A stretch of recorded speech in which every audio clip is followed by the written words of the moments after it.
Are you a film fan who loves the ultimate home video experience? Look no further than The Disconnected.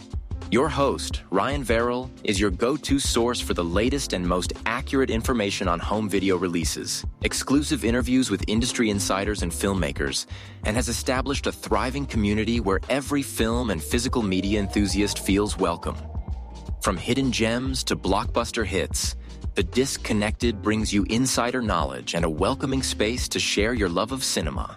Watch every Thursday night at 9:30 Eastern, 6:30 Pacific for the live announcements show and follow The Disconnected on social media to stay updated. Subscribe to The Disconnected on YouTube or on the podcast provider of your choice and dive into a world where every movie night is an adventure.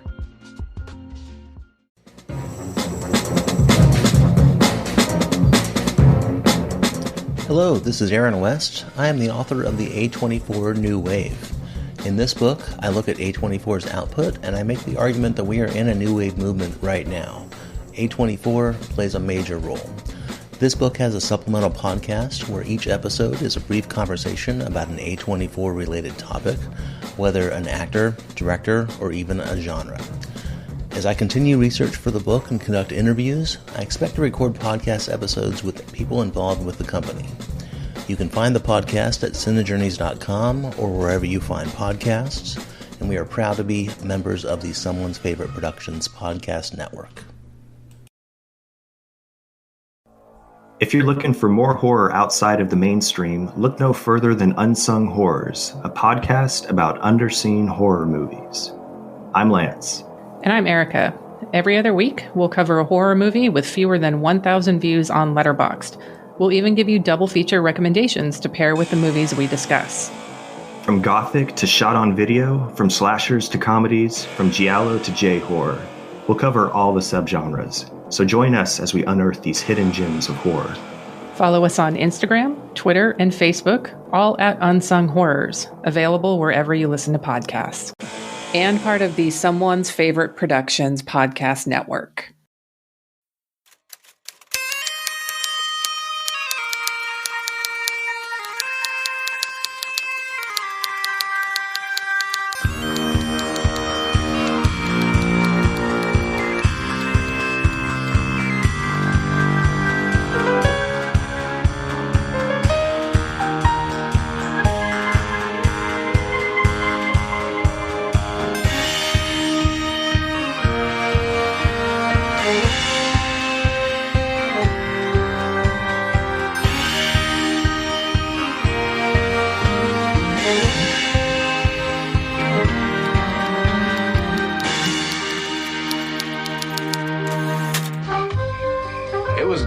Said we love girls for what they are.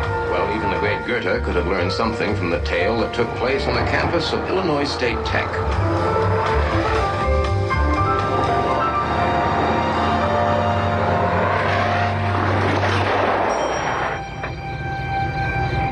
May 10th, 1102, Don Weiner, the school's star running back and candidate for All-American, was out for a drive. Don never did make All-American. That was the voice of reporter Carl Kolchak with the case that we call Demon in Lace, directed by Don Weiss. This episode was released originally February 7th, 1975. I am Mike White. With me, as always, is Mr. Chris Dashiu. You can call me the Demon in Lace. Chris, everyone wants to know, what did you think of the Demon in Lace episode? I think it's nice to finally be watching Kolchak from 1975. That's for sure. It's like a palate cleanser. I think it's an interesting episode. I think the effects are special. It's one of these things where when we talk about the show, we really have to put ourselves in the time it came out, but at the same time, remove the nostalgia goggles that many of us have when watching this show.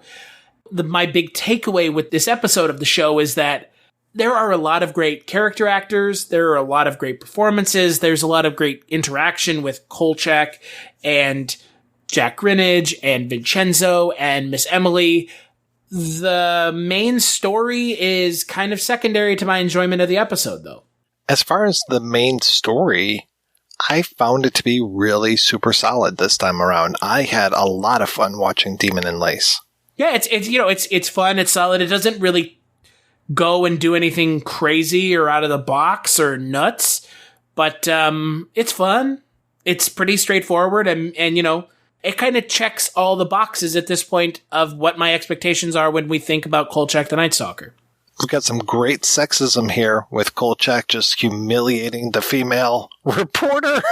You shut up, woman! Oh my god. I about lost it. I fucking almost lost it, man. I was like, this is not aged well at all. Yikes, man. So this episode takes place at a college campus, and there are a series of deaths where we find that these hunky young gentlemen are being killed. I'm not really sure how they're being killed. Are they really having heart attacks? Something is happening to them. It is not made clear to us what that is, but they keep saying it's a heart attack. Something's happening to these guys, but the real story is that the women that are with these guys are dead. So we've got a little bit of a zombie thing going on here. The women die in various ways, but they are also more than just dead. They are reanimated corpses from a spirit from Mesopotamia from long time ago. And this spirit is going around killing all of these guys who are involved with Professor C. Evan Spate, who's played by Andrew Prine. And Andrew Prine, man, he is rocking that ascot like nobody's business. He really rocks it, and he really makes it work. He makes it work. That's for sure. Hey. He actually literally makes it work because he gets to pull it off at one point and cover his mouth with it. He uses it for a purpose other than just looking like a dork, which he totally looks like a dork. Yeah. He was kind of like looking at pictures of Peter Bogdanovich, and he's like, I could do this. Yeah, I could do this. I appreciate in this episode that there are so many weird side characters. There's a lot more here than there normally are. I really like that. I think that that's really cool. And like that they all kind of have a purpose and they don't really feel... Some of the episodes that we've seen, it's like, okay, sure. Here's XYZ, guest actor on the show. And like, I didn't feel that way about this episode. I was so happy to see Keenan Wynn come back as Captain Joe Mad Dog Siska. That was fantastic. Very angry man. Really, the name says it all. He is very, very mad. He is a very mad man. Like, he is content to make Kolchak's life a living hell. Though I have to say, those conversations that he and the coroner have, they are just information dumps like crazy, and Kolchak is always there to listen in or try to record these things. I'm just like, guys, you might want to like talk about that back at the office, maybe. Just a lot of it, huh? Just to give us as much exposition as humanly possible, because that's what we really want to know, is just give us all the exposition right here, right now. It's a little dorky, right? It feels like a lesser show, which, like, let's be honest here, this show has its fair number of problems, but exposition dumping has kind of always been something that I just kind of overlook, because, like, whatever, it's a show from the 70s, like, my expectation with the show is not that they're going to really have some high idea of writing, if that makes sense. Right. And as far as like what the mystery is, it's really not that much of a mystery to anybody. I mean, oh God, no. Carl figures it out pretty quickly. Gets a little help maybe from Miss Emily, kind of like helps crystallize some things. She's not like his Wilson to House or anything, or her, she's not his Watson to his Holmes, but the whole thing with the crossword puzzle, I think, kind of helps out some stuff. Well, and again, let's be honest here. I think, at least for me, and I don't know how you feel about this, like, one of the reasons I love this show so much is the back and forth between Vincenzo, Miss Emily, and Kolchak. And when they're all firing on the same cylinder, like, it's so good. It is so good. Like, those interactions with the 3-4 of them in the office is just, it's fantastic, right? Yeah, and this whole thing where we get to find out that Vincenzo won a talent contest and he did an amazing version of Stomping at the Savoy, and it's just like, yeah, give me more of this stuff. Drummer, right? Like, wasn't he saying he's like a drummer or no? Oh, yeah. Yeah, like, again, it's further fleshing out this character in a way that, like, felt it felt realistic. Like, it didn't feel like they were really reaching. It felt a little weird knowing where his character is now, but like, I liked it. It's great. You know, giving these characters something to do is more than can be said for the reboot, the 2006 reboot that seemingly has no idea what to do with the characters at all. Right, where we didn't even see their Vincenzo in the last episode, maybe even 2 episodes, who knows? Their Vincenzo might as well not exist because he is just a completely...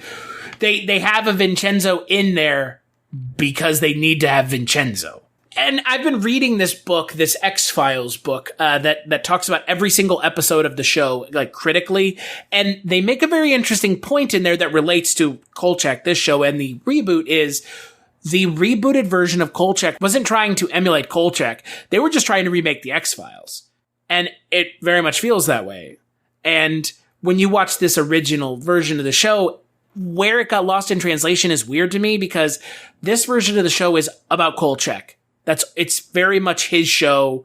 Darren McGavin's performance really is what you signed up for. It's what keeps us coming back every week, even if I wasn't watching it for this podcast. And he's great in this episode, once again, even when he's being a sexist dick.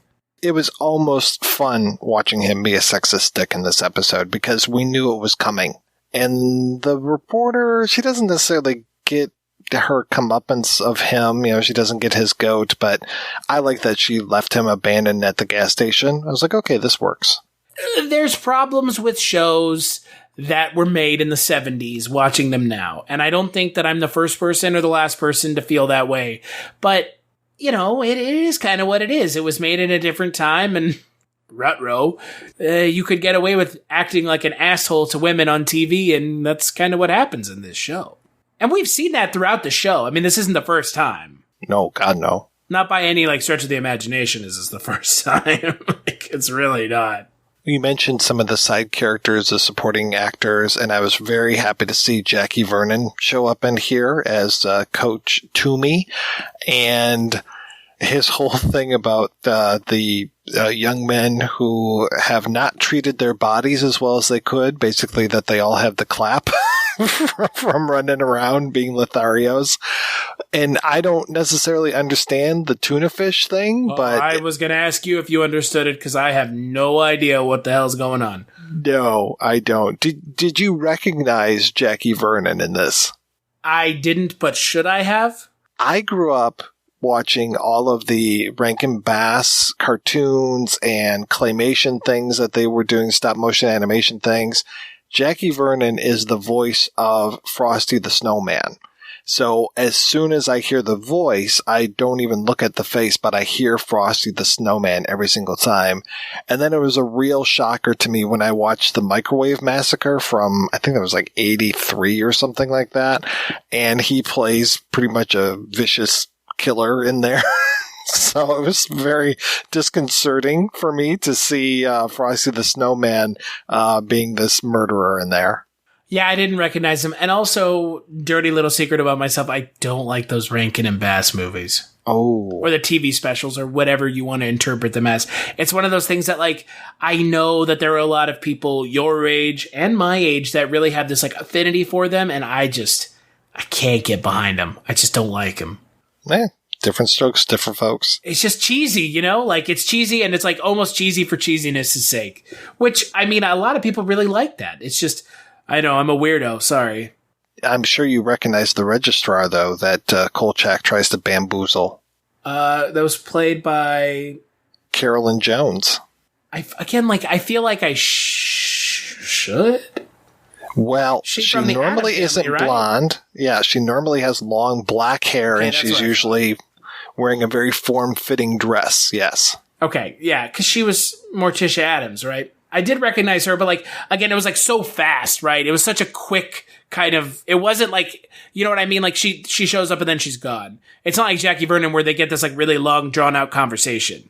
Yeah, I wish that she had a little bit more myself. That's the thing about this show that is so much fun, is going back and getting to see all of these, like, actors, these really big actors from the 70s, and getting to see kind of, like, this is what it's like then being in these shows and seeing these, like, big character actors from the 70s and late 60s in a show that's, like, you know, kind of like the X-Files for them. Except if this had been the X-Files and they had been guesting in the show, they would have been murdered. Right. Because that's what happened to like all the guests in the X-Files. They were like either they were the bad guy or they were murdered. What about Alex Trebek? Jose Chung's. This is not the podcast for that. That's so good. That episode of the show is perfect TV writing. Alex Trebek makes that. And then you've got the governor of Minnesota as well with his ponytail. But that's why I love this show, is because it has that thing to it where it's like they're really utilizing these character actors in ways that make sense and don't feel like ham-fisted.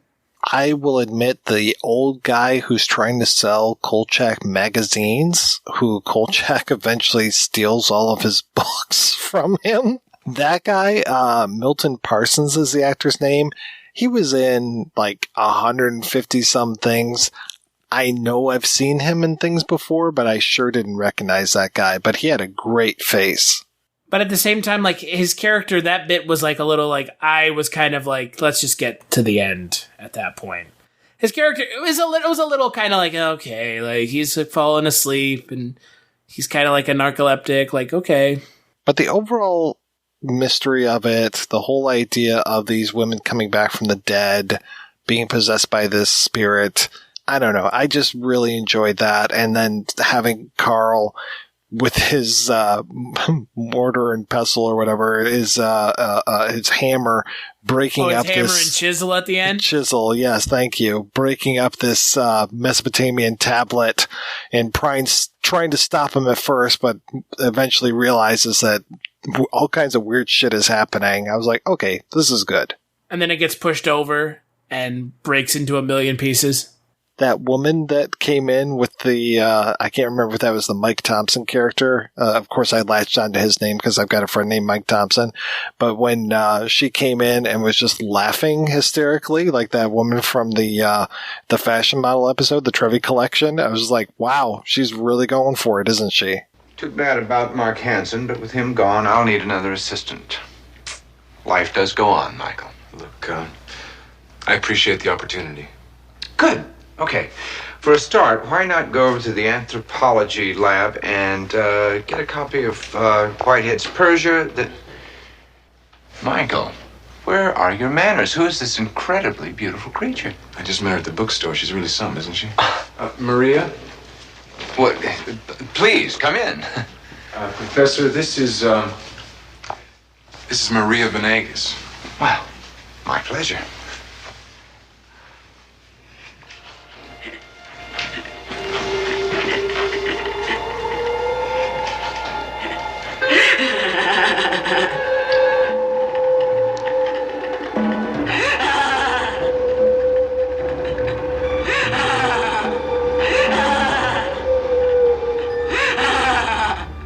And then he goes like, stop acting like such a weirdo. Like, he even mentions it, which I thought was kind of like a fun little thing. It's like, they're not going to just hang a lantern on her being a weirdo. Like, they're actually going to, like, you know, hey, you're fucking weird. Like, you're freaking people out.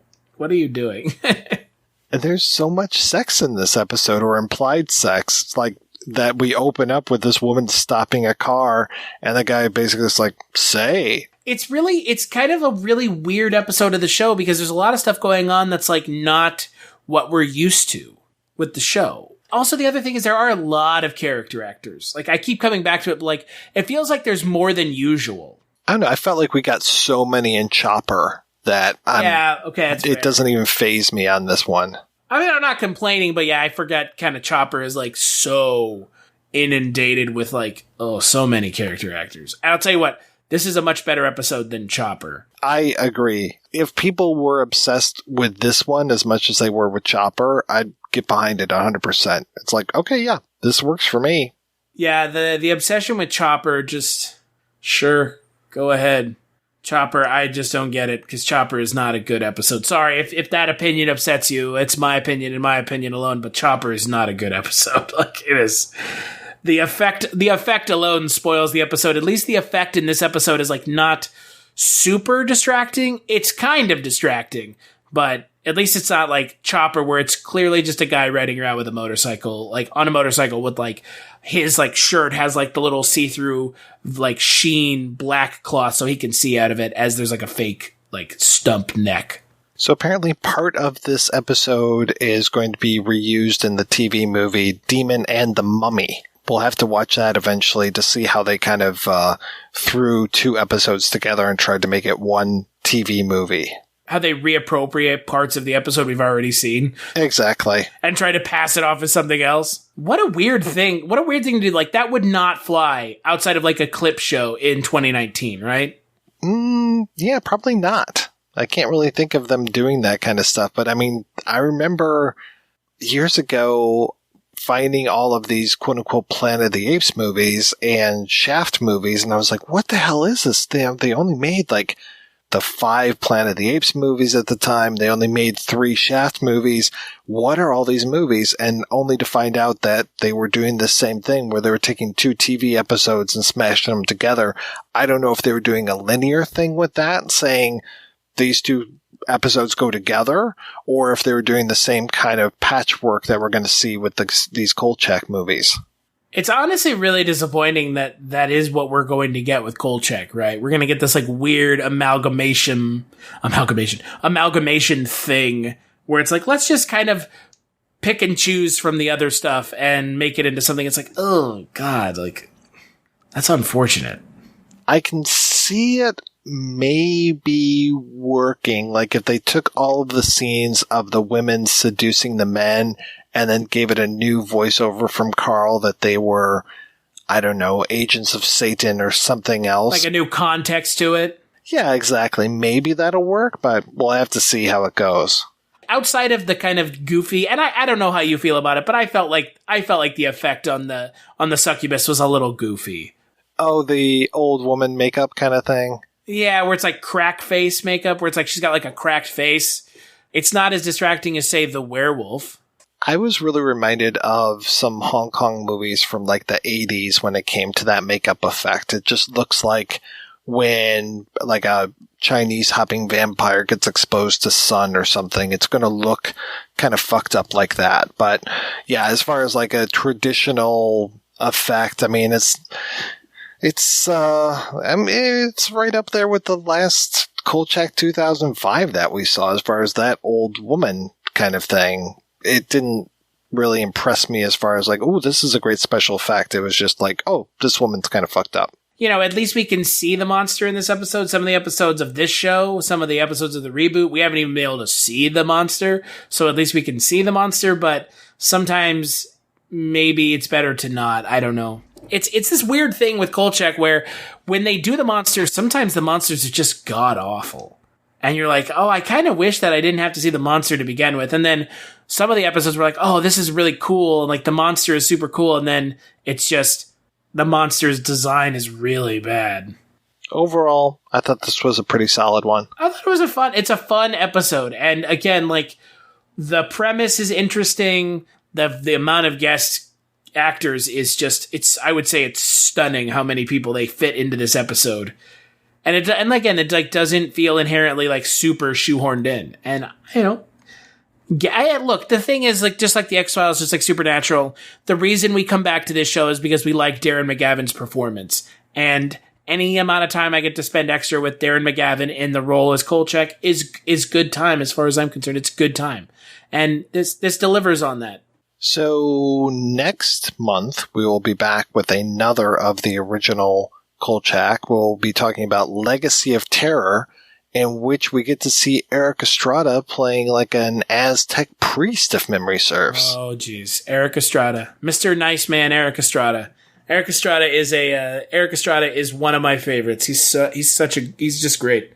So, should be fun. Yeah. So, I'm looking forward to that. I too am looking forward to it. So, Chris, what have you been up to lately? Well, for me, we are doing some Stanley Kubrick films over at the Culture Cast. Mike, you joined me on one, The Killing. And, we're not watching 2001 or The Shining or Clockwork Orange. So if you've seen those movies like I have, but you haven't seen some of Stanley Kubrick's deeper cuts, even though he had 10 movies, and that was it. It's not, Stanley Kubrick's filmography is not very deep. like there are like other directors like Spielberg or Scorsese. Head on over to culturecast.com where you can check out that episode and the rest of Stanley Kubrick Month and the rest of the podcast over there. Also, I do a little podcast with my good buddy Mike Wallace where we talk about Tales from the Crypt. That podcast is called Chronicles from the Crypt, and you can find that over at chroniclesftc.com.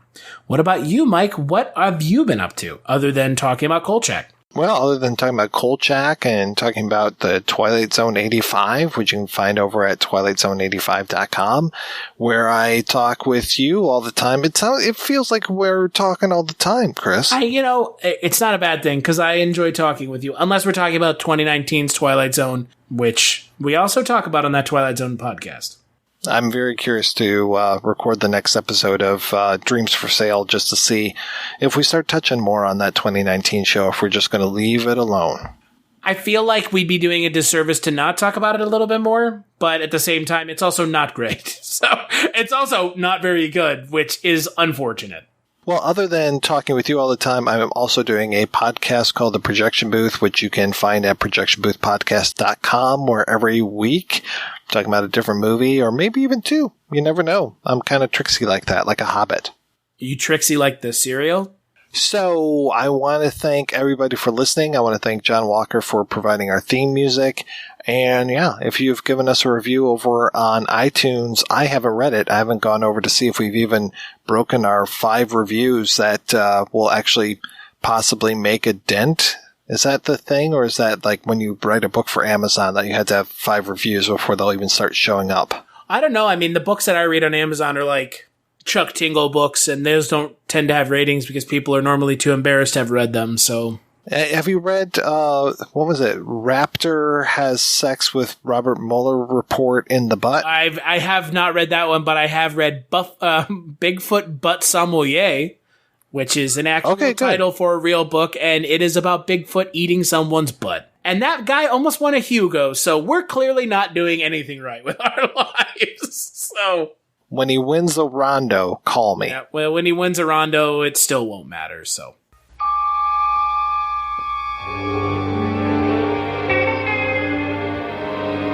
The campus security force insisted on calling the Chicago police to press charges against me, but they found a sudden surprising resistance from Dr. C. Evans Spate, who claimed the tablet had been broken accidentally. And despite verification by a confused and frightened Michael Thompson, neither reporter Ms. Rosalind Winters nor I had enough hard evidence to file a story. It had all turned to dust. However, published story or not, I can only say to you that should you ever meet a young woman who seems just too lovely to be really of this world, well, just remember, there's a very good chance that she isn't.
Hello and welcome to Tumbleweeds and TV Cowboys. My name is Hunter. In this podcast, I'll be joined by a different guest each week to discuss a classic Western movie or TV show. I've been a fan of classic westerns for as long as I can remember, and in recent years they've become very nostalgic for me. I love the aesthetic, the tropes, and I love seeing different filmmakers' takes on them. At their best, they're incredibly entertaining, rewatchable, and some of my all-time favorite movies are westerns. We'll mostly focus on western movies made in Hollywood, but we'll also be covering spaghetti westerns, and one thing I'm very excited to get into are western TV shows. I've got some amazing guests coming on the show, film professors, historians, and podcasters. And Tumbleweeds and TV Cowboys is part of the Someone's Favorite Productions podcast network, and many guests on the show will be from other shows on the network. Thanks for listening. The audio commentary. It's a dying art form, but here at One Track Mind, I, your wonky yet affable host Ryan Luis Rodriguez, analyze film through the prism of these embryonic forms of podcasting, one audio commentary at a time. Masterpieces, crapster pieces, live action, animation, cult classics, films literally no one has ever heard of. No track is too small, and no track is too big. Join me and my guests from the entertainment world as we keep these features alive every other Tuesday. Hey, who else is going to discuss Bill and Ted's Bogus Journey one week and Citizen Kane the next? Us, that's who. Sure, you have to put up with my voice, but there's a certain give and take in this industry. That's One Track Mind, part of the Someone's Favorite Productions family and available wherever you get your podcasts.